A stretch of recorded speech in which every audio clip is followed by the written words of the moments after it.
నా పేరు doctor CL Venkatrao. Sugar వ్యాధి, డయాబెటిస్, మధుమేహ వ్యాధికి ప్రత్యేకంగా ఏమీ లక్షణాలంటూ బయటపడకుండానే మన లోపల షుగర్ ఉంటుంది. అది చాలామందికి ఎలా బయటపడుతుందంటే, ఉద్యోగాల కోసం రిక్రూట్మెంట్కి వెళ్ళినప్పుడు వాళ్ళు మాస్టర్ హెల్త్ చెకప్ చేస్తారు.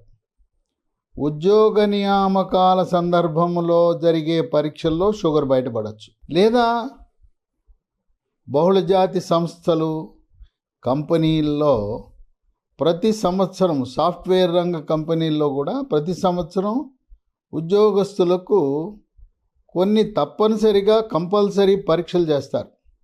దాంట్లో షుగర్ పరీక్ష కూడా ఉంటుంది. ఆ విధంగా బయటపడే అవకాశం ఉంది. లేదా హాస్పిటల్కి వెళ్ళినప్పుడు, జ్వరం వచ్చినప్పుడు, లేదా ఏదైనా ఆపరేషన్ చేయడానికి వెళ్ళినప్పుడు తప్పనిసరిగా షుగర్ పరీక్ష చేస్తే ఆ విధంగా బయటపడవచ్చు. కనుక షుగర్కి అంటూ ప్రత్యేక లక్షణాలు లేకపోయినా తాత, తండ్రి, మన వంశంలో షుగర్ ఉంటే సంవత్సరానికి ఒకసారి షుగర్ ఉందా లేదా తెలుసుకోవటం రక్త పరీక్ష ద్వారా మంచిది. మూత్ర పరీక్ష మీద ఆధారపడకూడదు. మూత్రములో షుగరు లేకపోయినా రక్తములో షుగర్ ఉంటుంది. అయినా ఒక 10 లక్షణాలు, సంకేతాలు మనకు కనపడితే షుగర్ ఉందేమో అనుమానము కలిగి రక్తములో ఏమీ తినకుండా చేసే పరీక్షని ఫాస్టింగ్ బ్లడ్ షుగర్ అంటారు. తిన్న తరువాత 2 గంటల తర్వాత చేసే పరీక్షని పీపీ పరీక్ష అంటారు. ఈ రెండింటితో పాటు 3 నెలలకు ఒకసారి చేసే పరీక్ష, గత 3 నెలల్లో షుగర్ నియంత్రణ ఎలా ఉన్నది అని చేసే పరీక్ష, HbA1c అనే పరీక్ష కూడా చేయాలి. ఇంకా అనుమానం ఉంది, షుగర్ ఉందనే డౌట్ ఉంది. అప్పుడు కొన్ని ప్రత్యేకమైన పరిస్థితులలో కొద్దిమందికి GTT, గ్లూకోజ్ టాలరెన్స్ టెస్ట్ అని చేస్తారు. ఇక అది దాంట్లో మనకి తుది నిర్ణయం వస్తుంది. ఒక 10 లక్షణాలు ఉన్నాయి. ఈ 10 లక్షణాల్లో ఒకటి కానీ ఒకటి కంటే ఎక్కువ కానీ మనకు కనపడినప్పుడు షుగర్ ఉందనే అనుమానంతో పరీక్షలు చేయించుకోవాలి. మొట్టమొదటిది గంటకి మూత్ర విసర్జన. ఈ గంటకి మూత్ర విసర్జన అనేది షుగర్కి సంకేతం. షుగరే కాకుండా మూత్రములో చీము కణాలు, యూరిన్ ఇన్ఫెక్షన్స్ ఉన్నప్పుడు కూడా తరచుగా మూత్ర విసర్జన జరుగుతుంది.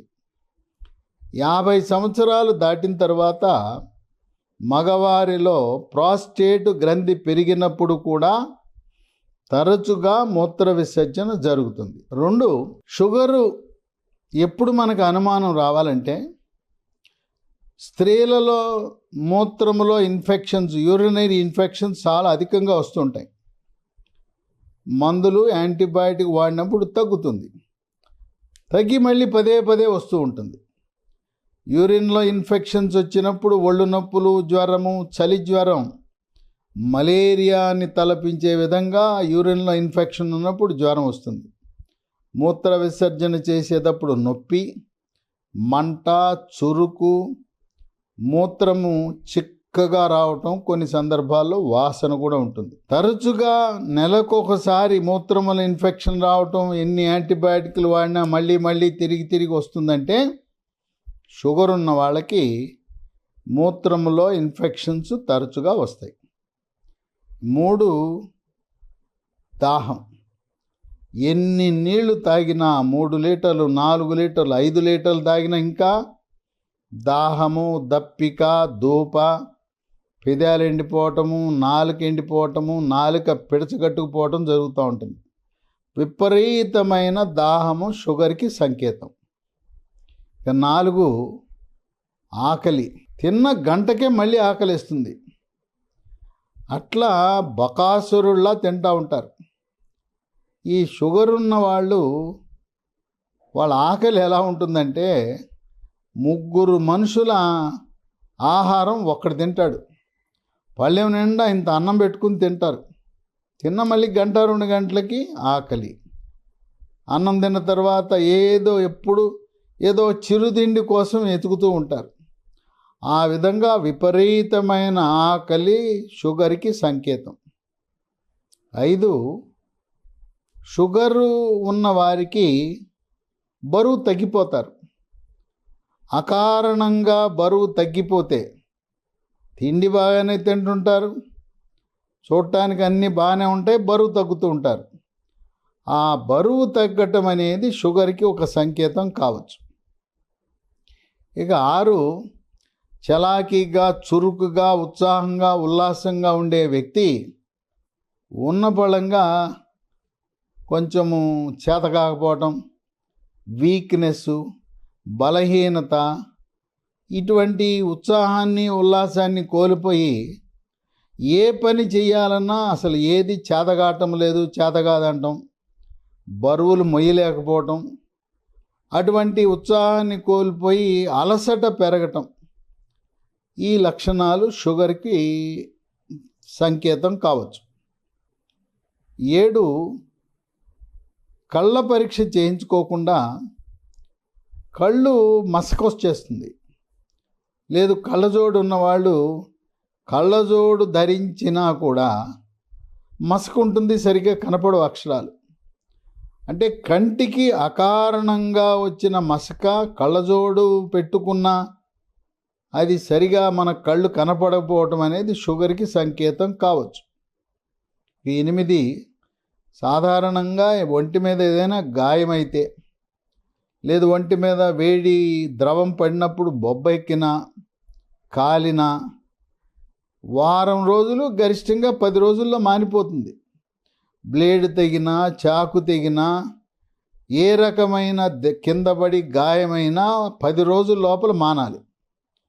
పుండు మానకుండా వారం, 2 వారాలు, 3 వారాలైనా పుండు అది మానకుండా అలానే ఉన్నది అంటే షుగర్ ఉండే అవకాశం ఉంది. 9, అరిచేతులు, అరికాళ్ళు మంటలు, తిమ్మెర్లు, స్పర్శ కోల్పోవటం, చెప్పులు నాడ జారిపోవటం, ఈ కరెంట్ షాక్ కొట్టినట్టు ఒంటి మీద ఆ నరాల బలహీనత, ఒంటి మీద గండ్రు చీమలు పాకినట్టు అనిపించటం, ఈ రకంగా నరాల సమస్య అనేది అరిచేతులు, అరికాళ్ళు మంటల్లో, కాళ్ళు, చేతుల్లో వచ్చే మార్పులు కూడా షుగర్కి సంకేతం కావచ్చు. ఇక 10, మెడ, ముఖ్యంగా వెనుక భాగాన నల్లగా, చర్మం నల్లగా అయిపోతుంది. సంకల్లో నలుపు వచ్చేస్తుంది, గజ్జల్లో నలుపు వచ్చేస్తుంది.